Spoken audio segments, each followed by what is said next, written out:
Welcome back to For the Mariners by the Mariners channel.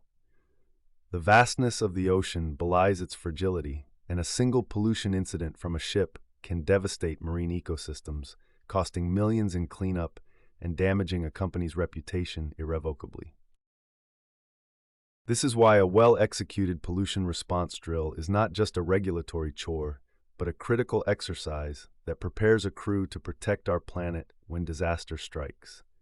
These drills are mandated by international conventions like MARPOL and are designed to ensure that every seafarer knows their role in containing and mitigating spills of oil, chemicals, or other harmful substances. The primary objective of any drill is rapid containment because the faster a spill is controlled, the less damage it will cause. A typical drill scenario might involve simulating a rupture in a fuel tank or a leak during bunkering operations.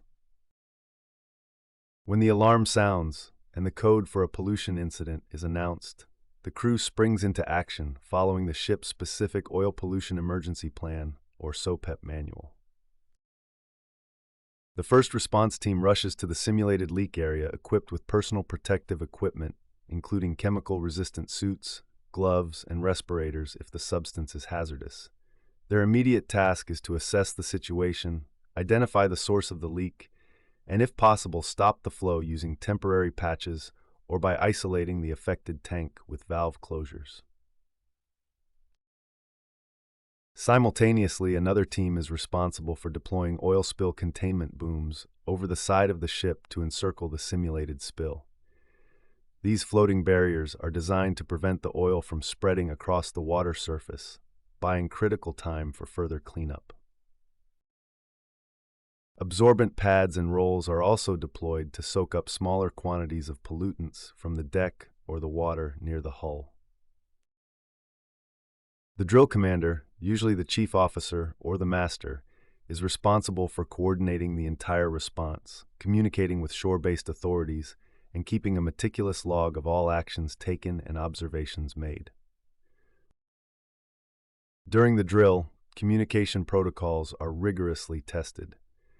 This includes internal communications between the bridge, the engine room, and the response teams, as well as external communication with port authorities, Coast Guard, and company management. Every crew member must understand how to use the ship's emergency communication systems and how to report details of the spill, including its type, quantity, and trajectory.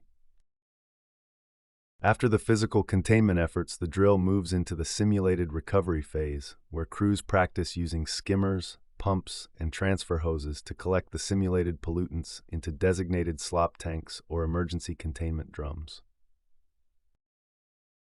This entire exercise is followed by a thorough debriefing where every aspect of the drill is scrutinized. If you found this video helpful, please give us a thumbs up, hit the notification bell, comment, like, share, and subscribe for more insights. Thank you.